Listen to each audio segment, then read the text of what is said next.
الحمدللہ عز وجل رب تعالیٰ کی ذات و صفات کے بارے میں عقائد کا بیان جاری ہے، اور اسی بیان کو آگے بڑھاتے ہوئے ہم نے کئی اہم نکات جو ہیں وہ سیکھے، اور کل رب تعالیٰ پر اعتراض کرنے کی تفصیل اس کے حوالے سے ہم نے الحمدللہ تفصیل سے پڑھا، کئی اعتبار سے سمجھا کہ رب تعالیٰ پر اعتراض کرنا کیوں کفر ہے۔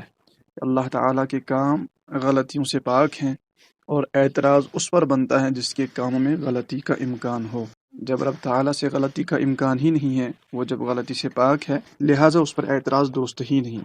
اور دوسری وجہ ہم نے یہ بھی پڑھی کہ اللہ تعالیٰ حکیم ہے، لہٰذا اس کے ہر کام میں بے شمار حکمتیں ہیں، چاہے ہماری عقل وہاں تک پہنچے یا نہ پہنچے، رب تعالیٰ کے کاموں کے اندر حکمتیں ہیں۔ لہٰذا اگر دنیا کے اندر ہمارے ساتھ کوئی معاملہ درپیش آئے، انتقال ہو جائے، بعض اوقات حادثات پیش آتے ہیں، تو ہرگز اعتراض کو راہ نہیں دینا ہے، کیونکہ رب تعالیٰ پر اعتراض کرنا یہ شرعی حکم ہم نے پڑھا۔ اللہ تبارک و تعالیٰ پر اعتراض کرنا یہ صریح کھلم کھلا کفر ہے، یعنی ایسا قطعی کفر ہے جس سے متعلق علماء اور فقہا فرماتے ہیں جس بندے سے قطعی کفر سرزد ہوتا ہے، جس بندے سے صریح کفر سرزد ہوتا ہے، وہ بندہ مرتد ہو جاتا ہے۔ اور مرتد کے احکامات میں پڑھا جاتا ہے کہ جو شخص مرتد ہو اس کا نکاح بھی ٹوٹ جاتا ہے، جو اعمال کیے ہوں وہ سب کے سب برباد یعنی ختم ہو جاتے ہیں، اور ایسا شخص اگر اس نے حج کیا ہو وہ بھی ختم ہو گیا، اگر ایسے شخص کی کسی سے بیعت ہے وہ بھی ختم ہو گئی۔ ارتداد کے کئی معاذ اللہ ثم معاذ اللہ، یعنی کئی طرح سے بندہ ارتداد یعنی مرتد ہو سکتا ہے۔ اس میں ایک مثال یہاں پہ پیش کرتا ہوں، اگرچہ موضوع میرا دوسرا ہے۔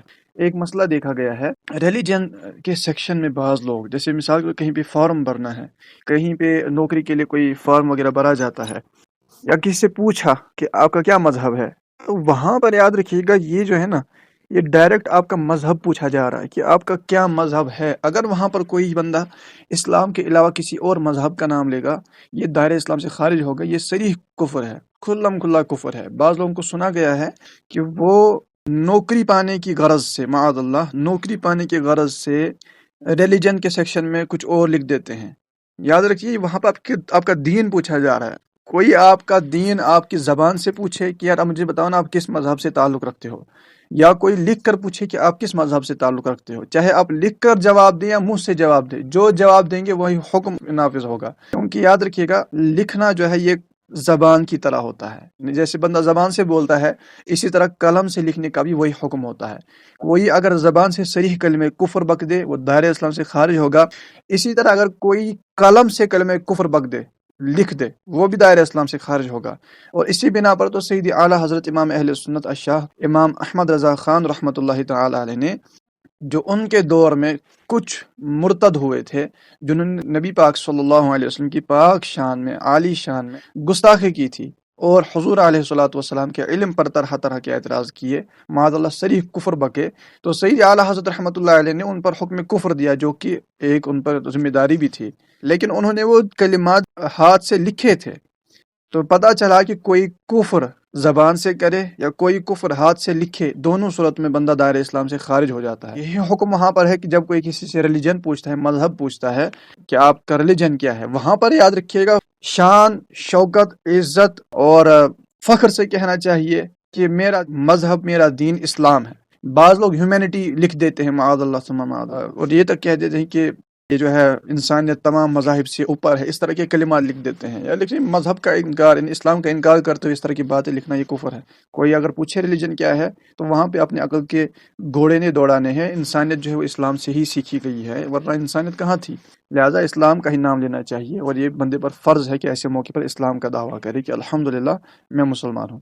تو یہ ایک سوال ذہن میں آیا تھا۔ اب آئیے ہم کل کے موضوع کی طرف پلٹتے ہیں۔ رب تعالیٰ پر اعتراض کرنا کفر ہے، اس میں نے کچھ مثالیں بھی دی تھیں کہ معاذ اللہ یہ کہنا کہ اللہ تعالیٰ کو رحم نہیں آتا، یا یہ کہنا کہ اللہ تعالیٰ نے ظلم کیا، تو اس میں ایک تو اعتراض بھی ہے، اور دوسرا اس میں یہ ہے ظلم کی نسبت اللہ تبارک و تعالیٰ کی طرف کی جا رہی ہے، جو دوسرا کفر ہے۔ ایک سوال مجھ سے ہوا تھا، ہو سکتا ہے کہ وہ بھی شامل ہوں، میں یہ چاہتا ہوں کہ میں یہ سوال یہاں پہ ایڈ کروں تاکہ اس حوالے سے آپ کو بھی فائدہ حاصل ہو۔ ایک سوال ہوا تھا کہ یار آپ نے تو کل اس کے بارے میں کہہ دیا کہ رب تعالیٰ ظلم سے پاک ہے، اور بلا شک و شبہ وہ ظلم سے پاک ہے، تو ہو سکتا ہے کہ غلط فہمی کئیوں میں ہو، اور ایسا ایک مرتبہ سوال بھی کیا گیا تھا مفتی صاحب سے کہ بعض اوقات دعا مانگنے والے یہ دعا کر رہے ہوتے ہیں کہ معاذ اللہ ثم معاذ اللہ، اے اللہ ہمیں اپنے ظلم سے بچا، کچھ اس طرح سنا گیا ہے، یہ کہنا اے اللہ مجھے اپنے ظلم سے بچا، یہ صریح کفر ہے۔ اللہ تعالیٰ ظلم نہیں کرتا، ظلم کی نسبت کسی بھی اعتبار سے رب تعالیٰ کی طرف کی یہ کفر ہے۔ اب یہاں تک کہ سوال کرنے والے نے یہاں تک پوچھا تھا کہ نبی پاک صلی اللہ علیہ وسلم نے کیا اس طرح دعا کی ہے کہ اے اللہ ہمیں اپنے ظلم سے بچا؟ تو ظاہر سی بات ہے ایسی تو دعا ہو ہی نہیں سکتی۔ تو جواباً یہ عرض کیا تھا کہ یاد رکھیے اللہ تعالیٰ غضب فرماتا ہے۔ تفصیل سے اب عرض کرتا ہوں، اس کو توجہ سے سنیے گا۔ رب تعالیٰ غضب فرماتا ہے یا پھر رب تعالیٰ قہر فرماتا ہے، قہر و غضب فرماتا ہے، یا اللہ تعالیٰ سزا دیتا ہے، یا پھر اللہ تعالیٰ عذاب دیتا ہے۔ تو یاد رکھیے چاہے رب کا غضب ہو، معاذ اللہ اگر کسی پر رب کا غضب ہو گیا ہو تو تباہ و برباد ہو جائے گا، اللہ ہمیں اس سے محفوظ فرمائے۔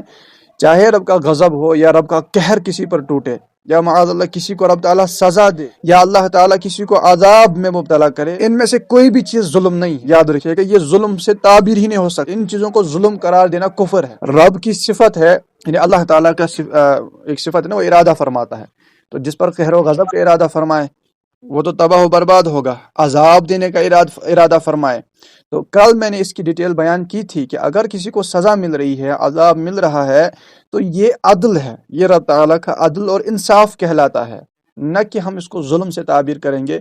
اگر آج تک کسی نے اس طرح کی یہ بے ہدہ دعا کی ہو، معاذ اللہ اے اللہ ہم تیرے ظلم سے پناہ مانگتے ہیں، یا رب ہمیں اپنے ظلم سے بچا، اگر کسی نے بے ہدہ کفریہ دعا کی ہے اس کو فی الفور توبہ کر کے کلمہ پڑھنا چاہیے، کیونکہ یہ صریح کفر ہے۔ میں نے شیخ الحدیث مفتی محمد حسان عطاری دامت برکاتہ العالیہ، جو امیر اہل سنت دامت برکاتہ العالیہ کے قرب میں بیٹھے رہتے ہیں الحمدللہ، ان سے بھی اس بارے میں دریافت کیا تھا، سوال کیا تھا، تو انہوں نے کہا تھا کہ ایک واضح کفر ہے یہ دعا کرنا کہ اے اللہ ہمیں اپنے ظلم سے بچا، بلکہ فرمایا تھا کہ اس طرح کے الفاظ کہنے چاہیے، اے اللہ ہمیں اپنے قہر و غضب سے بچا۔ رب تعالیٰ قہر و غضب فرماتا ہے، رب تعالیٰ ظلم نہیں کرتا، یہ قطعی عقیدہ ہے، قرآن میں اس کا تذکرہ ہے کہ اللہ تعالیٰ ذرہ برابر بھی ظلم نہیں کرتا۔ لہٰذا جب یہ قرآن کی آیت بھی ہے اور حدیث اس کے حوالے سے اور بھی مواد ہے، جب یہ واضح سی بات ہے تو پھر ظلم کا تصور کیسے کیا جا سکتا ہے؟ اگر کوئی تصور بھی کرے نا کہ اللہ تعالیٰ ظلم کرتا ہے، یہ صریح کفر ہے۔ اب دوسرا سوال بھی کل ہوا تھا، وہ موضوع سے متعلق ہے، وہ بھی ایڈ کر دوں۔ اب جس طرح کل تفصیلاً بیان ہوا تھا کہ اعتراض کرنا یہ کفر ہے، تو بعض اوقات ایک چیز بندے پہ طاری ہو جاتی ہے، یعنی ایک معاملہ اس کے ساتھ درپیش آتا ہے۔ وہ معاملہ یہ ہوتا ہے کہ اس بندے کو شیطان وسوسہ ڈال دیتا ہے۔ مثال کے طور پہ اموات ہو گئیں، مال تباہ ہو گیا، یا بیمار ہو گیا، پریشان ہے، کام نہیں مل رہا، کچھ بھی صحت خراب ہو گئی، تو وسوسہ آ جاتا ہے، بعض اللہ یہی وسوسہ آ گیا، شیطان نے ڈال دیا کہ خدا ظالم ہے۔ یاد رکھیے یہاں پہ تفصیل ہے، اگر تو یہ وسوسہ ہے، یعنی کہ یہ بندہ اس جملے کو زبان پر لانے سے کتراتا ہے، زبان پر نہیں لا رہا، زبان پہ لانے سے ڈرتا ہے، اور اس وسوسے کو برا جانتا ہے کہ یار نہیں، رب تعالیٰ ظلم نہیں کرتا، یعنی ایک وسوسہ تو آیا شیطان کی طرف سے، لیکن اس نے اس کو ٹھکرا دیا، اس نے دل میں اس وسوسے کو جگہ نہیں دی، اس نے فوراً ختم کر دیا کہ نہیں، رب تعالیٰ ظلم نہیں کرتا ہے، اللہ تعالیٰ عدل و انصاف فرماتا ہے، اور اس کی مرضی ہے، میں اس کا بندہ ہوں، وہ چاہے تو مجھے بیمار کر دے، وہ چاہے تو مجھے صحت مند کر دے، وہ تو ہر شے پر قادر ہے، رب ظلم نہیں کرتا، یعنی اس نے اس اعتبار سے اس وسوسے کو ٹھکرا دیا۔ تو ایسے بندے پر کوئی حکم نہیں لگتا، کیونکہ وسوسے اس امت پر معاف ہے۔ ہم پڑھتے ہیں اعوذ باللہ من الشیطان الرجیم، دن میں کئی طرح کے وساوس آتے ہیں، نمازوں میں وسوسے ڈالے جاتے ہیں، لیکن چونکہ ان کو ٹھکراتا ہے، اس بنا پر اس پر کوئی حکم نہیں لگتا۔ لیکن دوسری ایک چیز ہوتی ہے کہ وسوسے کو پکڑ لینا۔ اگر کسی کو شیطان نے یہ وسوسہ ڈال دیا کہ معاذ اللہ رب تعالیٰ ظالم ہے، اور اس بندے نے دل میں پکڑ لیا کہ یار اللہ تعالیٰ ظالم ہے، دل میں اس کو جگہ دے دی، ذہن بنا لیا، عقیدہ بنا لیا، تو یاد رکھیے گا اس طرح کا ذہن بنانے کی وجہ سے اب یہ اسلام سے خارج ہوگا، کیونکہ اب یہ اس کا عقیدہ ہو گیا، اور اس نے جان بوجھ کر یہ چیز سوچی، گویا کہ اس نے جان بوجھ کر یہ چیز زبان سے ادا کی۔ ظاہر سی بات ہے، کوئی کفریہ کلمہ ادا کرے تو اسلام سے خارج ہوگا، کوئی کفریہ عقیدہ رکھے اسلام سے خارج ہوگا۔ اسی طرح کوئی کبھی معاذ اللہ یہ سوچنے یار لگتا ہے رب تعالیٰ نے میرے ساتھ غلط کیا، یہ کفر ہے، کیونکہ جان بوجھ کے سوچ رہا ہے۔ لیکن وہ والی کیفیت کی وسوسہ آئے اور اس کو ہٹا دیا کہ یار نہیں ایسا کچھ نہیں ہے، رب تعالیٰ غلط نہیں کرتا، وہ ظلم نہیں کرتا، یعنی اس کو ہٹا دیا، زبان پر لانے سے بھی ڈرتا ہے۔ تو یہ چیز جو ہے نا، یہ اس طرح کے وسوسے جس کو آتے ہوں اور وہ ان سے پریشان ہو، وہ ان سے بیزار ہو، ان سے نفرت ہو، یاد رکھیے گا نفرت ہے، بیزاری ہے، ایسے بندے کی اس کیفیت کو کہا گیا ہے کہ یہ عین ایمان ہے، کیونکہ اگر اس کے دل میں ایمان نہ ہوتا تو زبان پہ لانے سے کیوں ڈرتا؟ معاذ اللہ، یہ تو زبان سے بھی بک دیتا کہ خدا ظالم ہے، معاذ اللہ ثم معاذ اللہ، جبکہ یہ ڈر رہا ہے، جبکہ یہ دل میں قرار نہیں پکڑ رہا، جبکہ اس سے بیزار ہے، بالکل بیزار ہے کہ یار نہیں یہ غلط ہے۔ اسی طرح بعض اوقات یہ ہوتا ہے کہ شیطان وسوسے ڈالتا ہے اللہ تعالیٰ کی شکل و صورت سے متعلق کہ رب کیسا ہے۔ اب ہم نے پرسوں پڑھا کہ اللہ تعالیٰ شکل و صورت سے پاک ہے، اللہ تعالیٰ کا احاطہ عقل کے ذریعے کوئی اس کا احاطہ نہیں کر سکتا، رب کا احاطہ کرنا یہ محال ہے، ناممکن ہے۔ پھر ہم نے تفصیل پڑھی تھی کہ البتہ اس کے افعال کے ذریعے سے اجمالاً اس کی صفات کی معرفت حاصل ہوتی ہے۔ یعنی مثال کے طور ہم دیکھ رہے ہیں کہ بچے پیدا ہوتے ہیں، جانور پیدا ہو رہے ہیں، انتقال کرتے ہیں، مرتے ہیں، ہم دیکھ رہے ہیں کہ ہم سانسیں لے رہے ہیں، ہم دیکھ رہے ہیں ہمیں رزق مل رہا ہے۔ تو یہ جو افعال ہیں کہ ہمیں رزق مل رہا ہے، پیدا ہو رہے ہیں، اموات ہو رہی ہیں، ان سے اللہ تعالیٰ کی صفات کا پتہ چلتا ہے کہ جو ذات ان کو پیدا کر رہی ہے، جو ذات پیدا کر رہی ہے وہ خالق ہے، جو ذات رزق عطا فرما رہی ہے وہ رزاق ہے، یعنی اجمالاً اس کی صفات کا پتہ چلتا ہے، اور وہ ذات خدا کی ہے۔ یعنی اس کی تفصیل ہے نا جو میں نے اس دن عرض کی تھی۔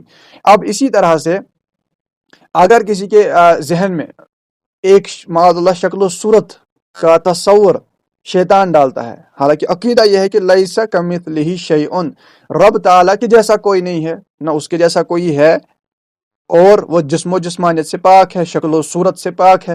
شکل، صورت یہ حادث ہیں، یہ مخلوقات ہیں، اللہ تعالیٰ تمام مخلوقات کی کیفیات سے پاک ہے، تمام مخلوقات کی صفات سے پاک ہے، اس کے جیسا کوئی نہیں ہے۔ اب اگر شیطان کبھی کسی کے ذہن میں وسوسہ ڈالتا ہے کسی شکل و صورت کا کہ معاذ اللہ یہ خدا ہے، اور یہ بندہ اگر معاذ اللہ اس کو پکڑ لیتا ہے کہ ہاں یہی خدا ہے، یہ دائرہ اسلام سے خارج ہوگا، کیونکہ یہ کفریہ وسوسہ تھا، اس نے اس کفر کا اقرار کر لیا، اور کفر کا اقرار کرنا یہ بالاجماع کفر ہوتا ہے۔ خیال ذہن میں آنا کفریہ، خدا کے حوالے سے خیال آنا کہ ایسا ہے، کوئی شکل و صورت ڈھانچہ، اس کو ہٹا دیا کہ ارے خدا ہو ہی نہیں سکتا، عقل میں جو بھی چیز آئے گی وہ تو خدا ہے ہی نہیں، تو یہ کیسے خدا ہو سکتا ہے؟ جب اس نے اس طرح کا کر لیا تو ظاہر سی بات ہے ایمان ہے۔ لیکن اگر اس نے پکڑ لیا تو اب کون سا ایمان بچا؟ اب تو ایمان ہی نہیں ہے نا، اس نے پکڑ لیا اس وسوسے کو، عقیدہ بنا لیا کہ یار یہی تو خدا ہے معاذ اللہ، اور یہ اسی کو کہا گیا، یہ جو ہے یہ صورتحال، یہ اپنے خیالات کو خدا بنانا ہوا، اس میں یہ پھنسا۔ لہٰذا ایسا ہرگز شرعاً جائز نہیں بلکہ کفر ہے کہ اگر کوئی شکل و صورت، کوئی ڈھانچہ ذہن میں، کوئی اس طرح کا وہمی وجود ذہن میں سوچے اور اس کو خدا سمجھتا رہے، پھر معاذ اللہ اسی کو سجدے کرتا ہے، پھر اسی کو معبود سمجھتا ہے، یہ بندہ مسلمان نہیں ہے، بھلے ہی قرآن پڑھتا ہے، بھلے ہی نمازیں پڑھتا ہے، کچھ بھی کرے، مسلمان نہیں ہے، کیونکہ یہ خدا کو خدا نہیں سمجھ رہا بلکہ اپنے خیال میں آنے والی شکل کو خدا سمجھ رہا ہے۔ اور ہمارا عقیدہ ہے کہ اللہ کے سوا تو کوئی خدا ہے ہی نہیں، جب اللہ کے سوا کوئی خدا ہے ہی نہیں تو شکل میں کسی ڈھانچے اور شکل و صورت کو خدا سمجھنے کا مطلب کیا ہوا کہ اللہ کے علاوہ کسی اور کو خدا سمجھ رہا ہے، تو مسلمان کہاں رہا؟ لہٰذا ان وساوس کو ہمیشہ ٹھکراتے رہیں، شیطان بعضوں کا وسوسے ڈالتا ہے۔ ہمارا پہلے سے یہ ذہن یہ ہونا چاہیے کہ جو بھی شکل و صورت عقل میں آئے گی وہ خدا نہیں ہے۔ اسی طرح رب تعالیٰ کے نور کے حوالے سے الگ تفصیل آئے گی نا انشاءاللہ تعالیٰ، لیکن اتنا عرض کر دوں کہ رب کا نور ہونا اس کا یہ مطلب نہیں ہے جیسے بتیاں لگاتے ہیں اس میں ایک نور چمکتا ہے، رب اس نور سے پاک ہے، کیونکہ یہ نور تو حادث ہے، یہ تو مخلوق ہے، رب کا اس طرح کا نور ہونا یہ ہو ہی نہیں سکتا، وہ تو اس سے پاک ہے۔ اب کوئی شکل و صورت ذہن میں سوچتا کہ یہ رب کا نور ہے، یہ ہرگز اجازت نہیں ہے کہ بندہ اس طرح کے کام کرنا سٹارٹ کر دے۔ ہم نے جو پڑھا نا کہ اللہ تعالیٰ کا عقل کے ذریعے احاطہ نہیں کر سکتے، مطلب یہ کہ عقل کی وقعت اور حیثیت ہی نہیں ہے کہ وہ اللہ تعالیٰ کے بارے میں سوچ سکے۔ جبھی تو نبی اکرم صلی اللہ علیہ وسلم نے واضح الفاظ میں منع فرما دیا کہ اللہ تعالیٰ کے بارے میں غور و فکر مت کرو، تفکروا فی الخلق ولا تتفکروا فی الخالق، مخلوق کے بارے میں غور و فکر کرو لیکن خالق کے بارے میں غور و فکر مت کرو۔ واضح جب نبی پاک صلی اللہ علیہ وسلم نے ہمیں منع فرما دیا کہ رب کے بارے میں غور و فکر مت کرو، پھر ہمیں چاہیے کہ ہم غور و فکر نہ کریں۔ لہٰذا جو رب کی صفت ہے نور ہونا، ہم اوراد فتحیہ میں پڑھتے ہیں یا نور، اور یہ رب کی صفت ہے، اور اس کے معنی علماء کرام نے بیان کیے ہیں کہ نور کا کیا معنی ہے۔ لہٰذا ہم رب کا نور ہونا جو اس کی صفت ہے ہمارا ایمان ہے، لیکن ہم یہ نہیں سمجھیں کہ جو بتیوں میں نور چمک رہا ہے اسی طرح کا نور خدا بھی ہے معاذ اللہ، یہ تو حادث و مخلوق ہے۔ بے شک ہمارا رب نور ہے، ہمارا اس پر عقیدہ ہے، یہ اس کی صفت ہے جیسا کہ اس کے شائن شان ہے. بس معاملہ ختم ہو جاتا ہے. جب سید اعلیٰ حضرت رحمۃ اللہ علیہ کے قدموں میں پڑھتے ہیں تو وہاں پر ایسے الفاظ سیکھنے کو ملتے ہیں. الحمدللہ ایسے الفاظ سیکھ لیتا ہے کہ جس سے ان کا ایمان بچ جاتا ہے. جیسا کہ سید اعلیٰ حضرت رحمۃ اللہ علیہ نے استوا علی العرش کا بھی اسی طرح کا معنی کیا کہ رب تعالیٰ نے عرش پر استوا فرمایا جیسا کہ اس کی شان کے لائق ہے. ہمیں غور و فکر میں پڑھنے کی حاجت ہی نہیں ہے، کیونکہ قرآن میں اس سے منع کیا گیا کہ قرآن کی آیت کی 2 اقسام ہوتی ہیں، متشابہات اور محکمات. متشابہات میں غور و فکر کرنے کی تو قرآن ممانعت کر رہا ہے، یہاں تک کہ فرمایا کہ جو ان آیت کے پیچھے پڑتا ہے اس کے دل میں ٹیڑھ ہے. لہٰذا رب تعالیٰ دیکھتا ہے جیسا کہ اس کی شان کے لائق ہے، رب تعالیٰ نور ہے جیسا کہ اس کی شان کے لائق ہے. تو اس طرح میں ہم اپنے ایمان کے تحفظ کے لیے اس طرح کے معاملات میں اللہ تعالیٰ کے بارے میں ہرگز غور و فکر نہ کریں، جبھی ہمارا ایمان تحفظ سے رہے گا. ورنہ اگر غور و فکر کر دیں گے تو حدیث پاک کے اندر ہی فرمایا اگر ایسا کرو گے ہلاک ہو جاؤ گے، یعنی یا تو گمراہ ہو جاؤ گے یا کافر ہو جاؤ گے. اور دوسری حدیث میں فرمایا کہ تمہاری عقلیں اس کی قدرت ہی نہیں رکھتی کہ تم خدا کے بارے میں غور و فکر کر سکو. اللہ تعالیٰ ہمارا ایمان سلامت رکھے.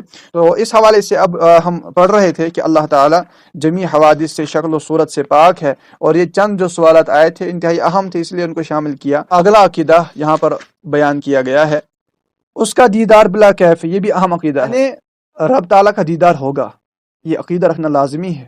بے شک اللہ تعالیٰ کا دیدار ہوگا، مگر یہ نہیں کہہ سکتے کہ کیسے دیکھیں گے. یہاں پر یہ یاد رکھیے گا، یہ کوشچن مارک آپ کو ہمیشہ ذہن میں رکھنا چاہیے. یہ نہیں کہہ سکتے کہ کیسے دیکھیں گے، کیونکہ جس چیز کو دیکھتے ہیں نا، جس چیز کو دیکھتے ہیں اس سے کچھ فاصلہ مسافت کا ہوتا ہے، یعنی وہ تھوڑی بہت دوری ہوتی ہے، اس کو بندہ دیکھ لیتا ہے، نزدیک ہوتی ہے یا دور ہوتا ہے، وہ دیکھنے والے سے کسی جہت میں ہوتی ہے. یعنی جس چیز کو آپ دیکھتے ہو وہ تو کسی نہ کسی جہت کے اندر ہے نا، دائیں بائیں، اوپر نیچے، آگے پیچھے.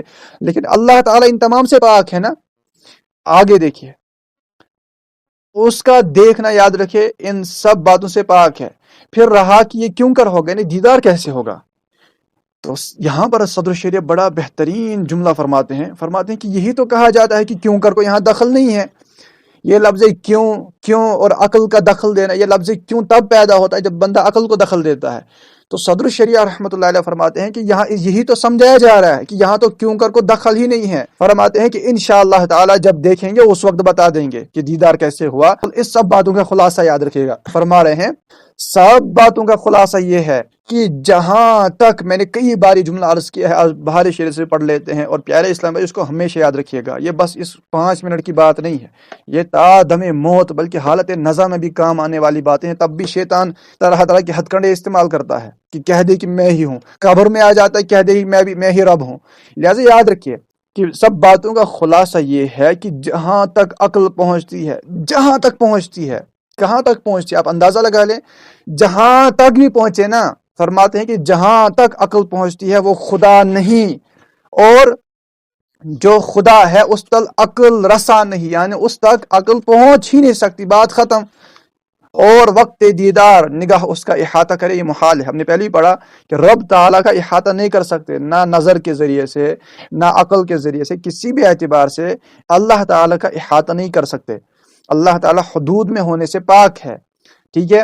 اب یہاں پر جو یہ کہا گیا کہ اللہ تعالیٰ کا دیدار بے شک ہوگا، بے شک رب تعالیٰ کا دیدار ہوگا. جنتی کو جنت میں بھی رب تعالیٰ کا دیدار ہوگا.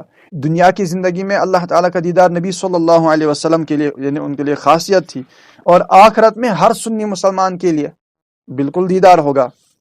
لیکن یہ کیسے ہوگا، یہاں پر یاد رکھیے اس مقام پر کہ دیدار کیسے ہوگا، اس مقام پر کیسے ہوگا، کیوں کر ہوگا، کس طرح ہوگا، اس مقام پر ان الفاظ کی کوئی وقعت ہی نہیں ہے. کیونکہ حدیث میں جب فرمایا گیا کہ رب کے بارے میں غور و فکر مت کرو، میں نے کیوں ایک نہیں، میں نے کئی مرتبہ یہ حدیث بیان کی ہے کہ کہیں ہم حد سے بڑھنے والے نہ بن جائیں. پھر ایسا ہوتا ہے کہ بعض لوگ پھر سوالات پوچھتے ہیں کہ یار اس میں کیا ہوگا، اس میں کیا ہوگا. ان کو بھی یہی جواب دیا جاتا ہے کہ آپ نے حدیث پہ عمل کیوں نہیں کیا. جب حدیث میں فرمایا نا کہ مت کرو اپنی عقل کو استعمال، تو آپ ہوتے کون ہو اپنی عقل کا استعمال کرنے والے ان مقامات پہ، جن مقامات پہ اللہ کے محبوب نے منع کیا صلی اللہ علیہ وسلم کہ عقل استعمال مت کرو.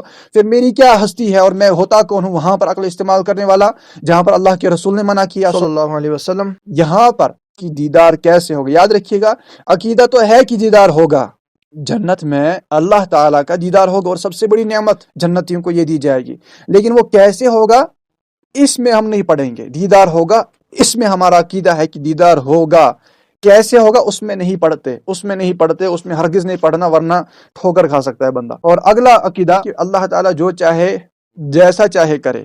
اس حوالے سے میں انشاءاللہ تعالیٰ آپ کو کل مزید کچھ عرض کرتا ہوں، جو اوراد فتحیہ سے متعلق بھی ایک وسوسہ ڈالا گیا ہے، اس حوالے سے کل ایک بہترین علمی دلائل کے ساتھ بیان ہوگا یہاں پہ انشاءاللہ تعالیٰ، یعنی وضاحت ہوگی اس عقیدے کی کہ یہ جو کہتے ہیں کہ وہ جو چاہے جیسا چاہے کرے، کسی کو اس پر قابو نہیں، بالکل یہ ہمارا عقیدہ ہے۔ اللہ تعالیٰ پر ایسا نہیں کہ کوئی قابو رکھے ہوئے ہے کہ ایسا کر ہی کر، یعنی اللہ تعالیٰ کسی کا محکوم نہیں ہے، اس پر کسی کا حکم نہیں چلتا، اور نہ کوئی اس کے ارادے سے اسے باز رکھنے والا ہے، کوئی ایسا نہیں ہے۔ اس کو نہ اونگ آئے اور نہ نیند آئے، تمام جہاں کا نگاہ رکھنے والا، حفاظت فرمانے والا، نہ تھکے نہ اکتائے، تمام عالم کا پالنے والا، ماں باپ سے زیادہ مہربان، حلم والا۔ یا دیکھیے عقائد بیان ہو رہے ہیں، ان کو توجہ سے سنیے گا۔ البتہ وہ جو میں نے عرض کیا نا کہ وہ جو چاہے جیسا چاہے کرے، کسی کو اس پر قابو نہیں ہے، یہ میں بالکل الگ چیپٹر لے رہا ہوں، الگ طریقے سے انشاءاللہ تعالیٰ کل، اور جو کل آپ اس کی تفصیل سنیں گے انشاءاللہ تعالیٰ آپ کا دل باغ مدینہ ہوگا، وہ کل آپ انشاءاللہ تعالیٰ کل کا انتظار کریں۔ فی الحال ہم اس عبارت کو مکمل کرتے ہیں۔ تو صدر شریف فرماتے ہیں کہ اسی کی رحمت ٹوٹے ہوئے دلوں کا سہارا ہے، اسی کے لیے بڑائی اور عظمت ہے۔ ماؤں کے پیٹ میں جیسی چاہے صورت بنانے والا، گناہوں کو بخشنے والا، توبہ قبول فرمانے والا، اور اس کے بعد لکھتے ہیں کہ قہر و غضب فرمانے والا۔ لہٰذا یہ عقیدہ رکھنا لازمی ہے کہ اللہ تعالیٰ قہر و غضب فرمانے والا ہے، جیسا کہ قرآن میں اللہ تعالیٰ نے ارشاد فرمایا غافر الذنب وقابل التوب شدید العقاب، گناہوں کو معاف فرمانے والا ہے، توبہ قبول فرمانے والا ہے، وشدید العقاب، اللہ تعالیٰ قہر و غضب فرمانے والا ہے۔ یہ عقیدہ رکھنا ضروری ہے، اس کی پکڑ نہایت سخت ہے۔ ان بطش ربک لشدید، جس سے بے اس کے چھڑائے کوئی چھوٹ نہیں سکتا۔ وہ چاہے تو چھوٹی چیز کو وسیع کر دے اور چاہے تو وسیع کو سمیٹ دے، جس کو چاہے بلند کر دے اور جس کو چاہے پست کر دے، ذلیل کو عزت دے دے اور عزت والے کو ذلیل کر دے، جیسا کہ قرآن کی آیت بہت سارے لوگوں کو یاد ہوتی ہے، لیکن افسوس ہے کہ تجوید اعتبار سے غلط پڑھتے ہیں۔ وَتُعِزُّ مَن تَشَاءُ وَتُذِلُّ مَن تَشَاءُ، جس کو چاہے عزت دے، جس کو چاہے ذلیل کر دے، یہ عقیدہ رکھنا لازمی ہے۔ جس کو چاہے راہ راست پر لائے اور جس کو چاہے سیدھی راہ سے الگ کر دے۔ یاد رکھیے گا، ہم نے پہلے بھی وہ حدیث پڑھی تھی، ابھی میں بیان نہیں کروں گا کیونکہ اس میں پھر تفصیل ہے۔ لہٰذا عقیدہ یاد رکھیے گا کہ اللہ تعالیٰ جس کو چاہے نا ہدایت دے، لیکن جس کو چاہے اس کو ہدایت سے الگ بھی کر سکتا ہے۔ ان اللہ یضل من یشاء ویہدی من یشاء، جس کو چاہے راہ ہدایت سے الگ کر دے، دور کر دے، اور جس کو چاہے راہ ہدایت پر رکھ دے، یہ اس کی مرضی ہے۔ جسے چاہے اپنا نزدیک بنا لے اور جسے چاہے مردود کر دے، جسے جو چاہے دے اور جو چاہے چھین لے۔ وہ جو کچھ کرتا ہے، اب یہ عقیدہ آ گیا، وہ جو کچھ کرتا ہے یا کرے گا، عدل و انصاف ہے، ظلم سے پاک و صاف ہے۔ کل سے ہم اسی کی ڈیٹیل پڑھ رہے تھے۔ رب تعالیٰ جو کچھ کرتا ہے یا جو کچھ کرے گا عدل و انصاف ہے، ظلم سے پاک و صاف ہے۔ اللہ تعالیٰ ارشاد فرماتا ہے ان اللہ لا یظلم مثقال ذرہ، اللہ تعالیٰ ذرہ برابر بھی ظلم نہیں فرماتا۔ یہ قرآن کی آیت ہے اور یہ حتمی عقیدہ ہے، قطعی عقیدہ ہے، نہایت بلند و بالا ہے، وہ سب کو محیط ہے، اس کا کوئی احاطہ نہیں کر سکتا، جیسا کہ ہم نے ابھی اس حوالے سے پڑھا اور پہلے بھی پڑھا۔ نفع و ضرر اسی کے دست قدرت میں ہے۔ یاد رکھیے نفع و ضرر اسی کے دست قدرت میں ہے، وہی اس کا مالک ہے جس کو چاہے فائدہ پہنچائے، اور جو چیزیں ہمیں نقصان دیتی ہیں نا، یہ بھی رب کے چاہے سے ہے۔ اگر آگ آپ کو جلاتی ہے، کسی کو جلاتی ہے، زہر اثر کرتا ہے، یہ رب کے چاہنے سے ہے۔ آگ میں جلانے کا اثر خود سے نہیں ہے، یہ جو آگ نقصان پہنچا رہی ہے نا، اس میں یہ اثر رب تعالیٰ نے رکھا ہے۔ یہ عقیدہ رکھنا ضروری ہے۔ اگر کوئی عقیدہ رکھے کہ اللہ کی چاہے بغیر ہی آگ جلا سکتی ہے، وہ دائرہ اسلام سے خارج ہے۔ اس کی وضاحت تو آگے بھی آئے گی کہ کس قہر کی آگ تھی جس میں حضرت ابراہیم علیہ السلام کو ڈالا گیا تھا، لیکن آگ نے کچھ نہیں کیا کیونکہ رب کا حکم ہوا تھا کہ ٹھنڈی ہو جا۔ لہٰذا اگر کوئی چیز نقصان پہنچاتی ہے حقیقت میں وہ اثر اس کے اندر اللہ تعالیٰ کی طرف سے ہوتا ہے. یہ بنیادی بات اس کو یاد رکھیے گا. اور جو چیز فائدہ پہنچا دی ہے وہ بھی اس وجہ سے کہ رب تعالیٰ نے اس میں وہ اثر پیدا فرمایا ہے. پانی پیاس بجھاتی ہے، رب نے اثر پیدا فرمایا. دوا سے بندہ کبھی ٹھیک ہو جاتا ہے تو جس کے بارے میں رب چاہے وہ ٹھیک ہو جاتا ہے. اور کھانا بھوک مٹاتا ہے، کیوں؟ کیونکہ اللہ تعالیٰ نے اس میں اثر رکھا ہے. تو رب کے چاہے سے ہو رہا ہے کہ اس کی مشیت اور ارادے کے بغیر کچھ نہیں ہو سکتا. مگر اچھے پر خوش ہوتا ہے اللہ تعالیٰ، یاد رکھیے گا، اچھے پر خوش ہوتا ہے، برے سے وہ ناراض ہوتا ہے. اس کی رحمت ہے کہ ایسے کام کا حکم نہیں دیتا جو طاقت سے باہر ہو. یہ عقیدہ یاد رکھیے گا کہ اللہ تعالیٰ کی رحمت ہے کہ ایسے کام کا حکم نہیں دیتا جو بندے کی طاقت سے باہر ہو. اور بعض اوقات ہم دیکھتے ہیں شریعت کے احکامات بھی بیان ہوتے ہیں کہ جو بندہ اس طرح نماز نہیں پڑھ سکے تو اس طرح پڑھے، بیٹھ کر پڑھے، اس طرح نہیں تو لیٹ کر پڑھے، اشارے سے پڑھے. اور جس پر زکوٰۃ فرض ہے تو فقط اسی پر فرض ہے، اس کی شرائط رکھی. حج ہر ایک پر فرض نہیں ہوتا بلکہ اس کی شرائط ہیں کہ کس پر فرض ہوتا ہے.